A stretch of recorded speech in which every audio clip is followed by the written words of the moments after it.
Steve here again, and welcome back to the Whiskey Hideaway. I got my buddy Ty joining me today.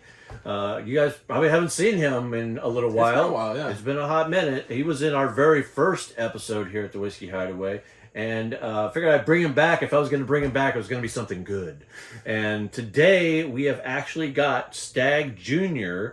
from Buffalo Trace Distillery, and this bad boy right here. It was tough to get, one.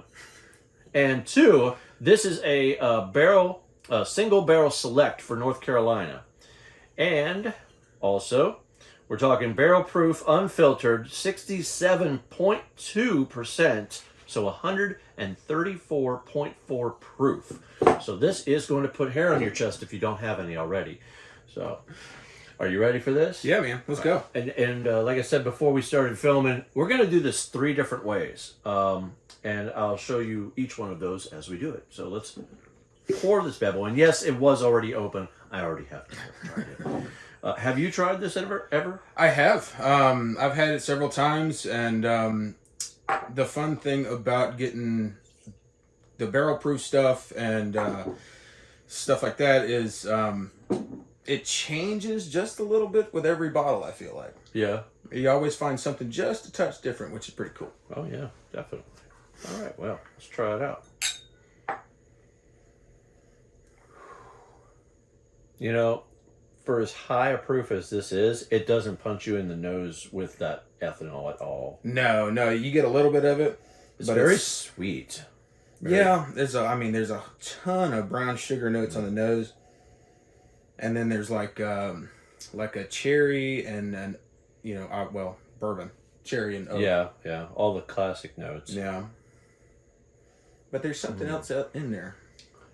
It's like a earthy note, where you get the tannins from the wood. Mm-hmm. It's very. I'm not going to say grass or anything, but maybe almost like a green hay.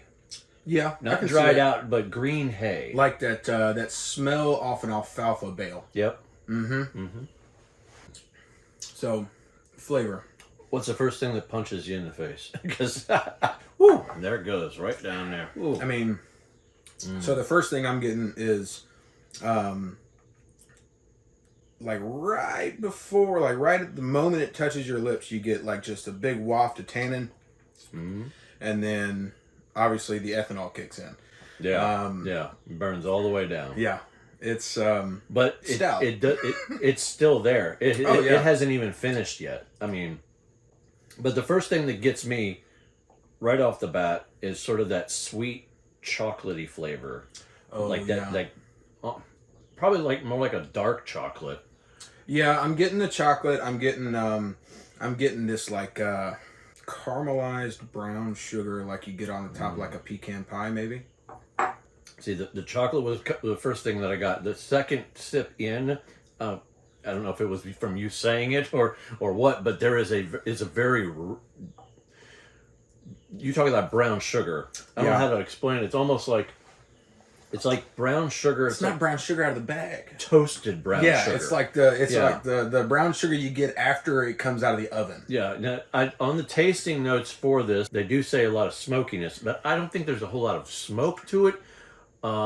But I do with that brown sugar, that toasted note. Yeah. I think that's where they're kind of getting that toast. I can see that for sure. I can see that.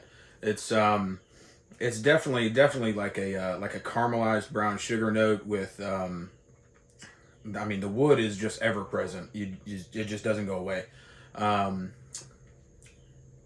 then the cherry is buried deep in there. Deep, but if you go back on the nose, get the oils up on your glass a little bit and go back on the nose on the top, and you can pick out that cherry. Oh yeah, I'm getting it now.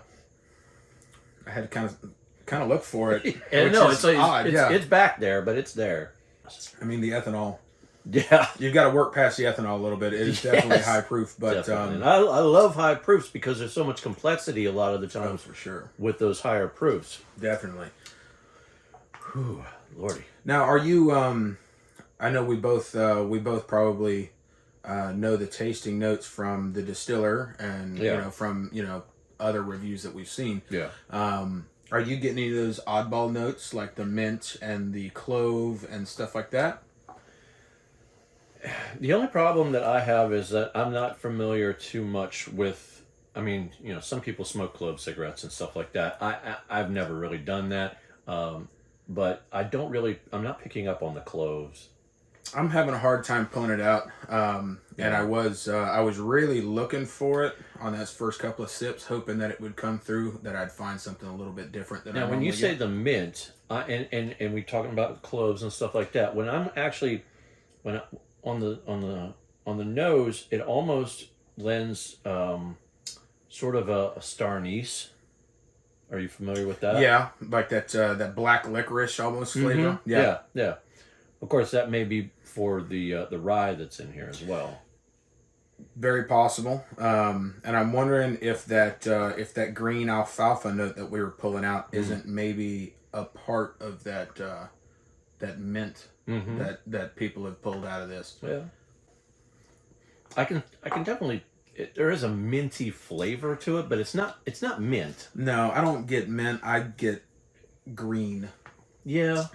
It's muted. It's definitely buried. You got to look for it. Yeah. But, I don't know what it's not mint. It's not peppermint, but it's in that mint area right there. I just don't know how to. Almost like a tea tree, or maybe like a eucalyptus bush in the distance. Like, it doesn't quite and jump on out and fire. grab you. Yeah, it doesn't quite jump out and grab you, but it's there. All right, second way that I want us to look at this, because it's a high proof, we're going to put water in it. So a little cap full of water.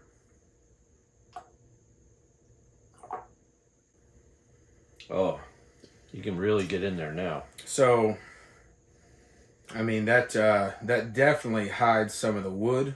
Mm-hmm. You Definitely get more brings floral out, notes now. Definitely brings out some of the lighter notes, which is interesting. There's something else in there. It's sweet, floral, almost like a honeysuckle. Mm-hmm. Like a freshly bloomed sunflower where it's just starting to open. Yeah. Before the sunflower oil kind of takes over the smell. Mm-hmm. Oh, wow. Now, there's a little bit of a burn on the back end, but not anywhere near what it was neat. Oh, yeah. No, goodness gracious. And it's very buttery now. Yeah. Very smooth. I hate to say the word smooth. It evened it out. Yeah. It toned everything back to the point where you can find the nuance. Because when you first got it neat, I feel like it just wanted to punch you right in the face. Which is great. Yeah. But if you want to find subtlety, if you tear it down a little bit, that burn that's right there on the tip of your tongue, it's almost got a citrus flavor to it. I mean, that's where I was struggling with the mint, I think. But now that we've sort of torn it down a little bit, I think it's the acidity almost of citrus. Not exactly like, say, an orange or a lemon or anything like that, nothing, but just the acidity of a citrus fruit.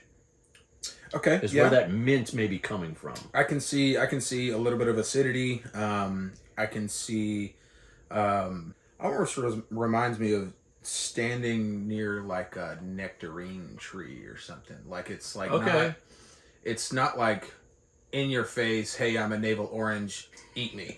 Right. It's like like not quite ripe. Yeah. I'm in the driveway of a citrus orchard. I'm out here power washing a driveway, and there's a tree over here in the distance. Yeah. Everything is very subtle. Once you get past just the classic Stagg notes, it's like once you kind of power through that first little bit, everything just turns way down, which is great because it's still finishing. Yeah, it's not done. Mm-hmm.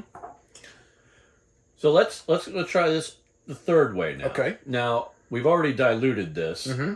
Do you want to do it diluted, or do you want to finish this one off and pour a little bit more and do the last one? Let's finish these. Pour a little splash. All right.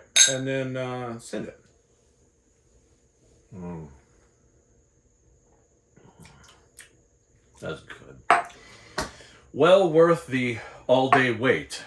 I was in line from 9:30 in the morning all the way until 4 o'clock to get this lovely bottle, and it was well worth it. I didn't. It took me about a month or so until I actually opened this. Yeah, you've been sitting on it for a little bit. Yeah, I wanted to do something special for this bad boy. And the last thing we're going to do. The last thing we're going to do, put a little splash in here. Because you don't want to drink too much of this. I'm going to get a damn headache tomorrow. All right, so the last thing we're going to do is add a little smoke to this bad boy. And we decided, I've got apple, pecan, and cherry, and we're going to go with some cherry chips. And why did we decide that? We discussed it beforehand, and I think we kind of agreed that I think the pecan would probably be a little too much. There's a lot of wood in that pecan smoke, and I think it would overpower what we're doing. The apple, we did consider the apple, but it's very sweet. Yeah, it already has a lot of sweet notes to it. I think that would just overpower it as well. So the cherry, I think, is going to be just on that nice even line to complement it, but not, just overpower. Yeah. No.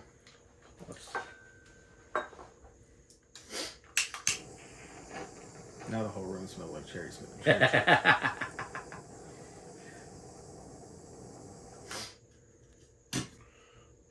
That is a super nifty gizmo. I love that. I mean, don't get me wrong.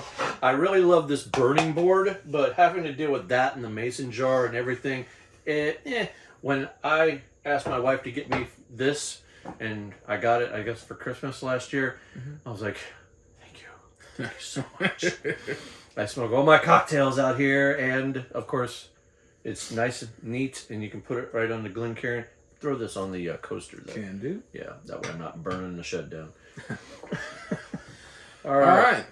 I think I'm gonna dissipate some of that smoke before I go in for it.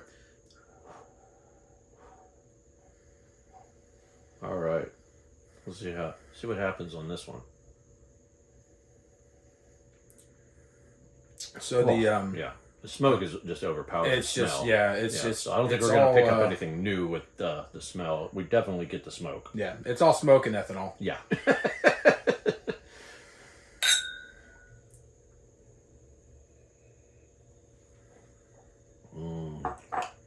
Wow. Okay. Yeah. That's different. It is. Okay, Big so time. Where'd the burn go? I haven't got the burn yet. me neither.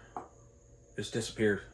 How How the hell did the smoke do that? Bottle? It's the same bottle. There's no water in there. So The burn is gone. yeah, no, it's disappeared. Wow. I'm getting barbecue notes that I'm usually getting out of like Isla's and stuff. I know there's a lot of that smoke that has to do with that, but Yeah, I can kind of see that. Not, it's like, it's like a baby Ardbeg. yes. You know? If you took a baby Ardbeg and you watered that bad boy down. I had that one bottle, what's it called? Magnus? Yeah. That is a baby was the Ardbeg. Yeah. that was the Highland Park Magnus. Yes. That's right. Yeah. And that I remember stuff, that bottle. that was awesome. I love It was that good. bottle. It was like an Ardbeg wannabe. And it was good. For the price, it wasn't that bad Oh, either. yeah, that's true. The brown sugar, I think, is intensified by the smoke a little bit. Yeah.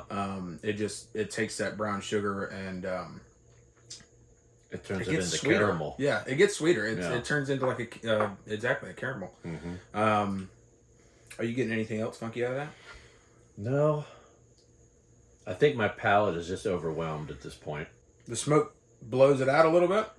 I think if you put this into, and I hate to say this because I like to drink my stuff neat, but hey, I like good cocktails too. But I think that would make an insane old fashioned. Oh man, insane. yeah. And you probably could only have one of those. Yeah.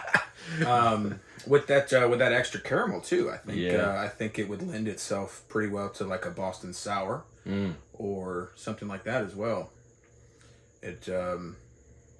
It's sweet, but it's still strong enough to hold up to all those other flavors. Oh yeah, you would definitely still taste the alcohol. Oh yeah, most for of the sure. time it gets muddled down, especially once you put enough ice in there. Yeah. Well, guys, thank you for joining us on this episode of the Whiskey Hideaway.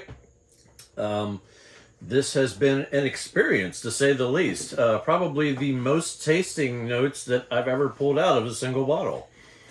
Yeah, it's definitely full flavored. Oh yeah, yeah. This is really worth the effort that it takes to get a bottle sometimes. Now, I'm just talking in North Carolina. I mean, it may be easier to get somewhere else in the United States. Oh, I'm sure. Because a lot of the Buffalo Trace distillery products are in short supply in the state. It's very, everything's allocated. And they only come out every so often. But this was a rare treat. Mm-hmm. So, anyway, if you guys have any whiskeys that you think we should try, please let us know in the comments below. Also, be sure to hit that subscribe button. And I'm rambling now. So it's because of the Stagg Junior. No. The barrel proof. Yeah. It's the barrel proof. Waiter. Thanks for joining us, guys. We'll see you in the next video. Have a good one.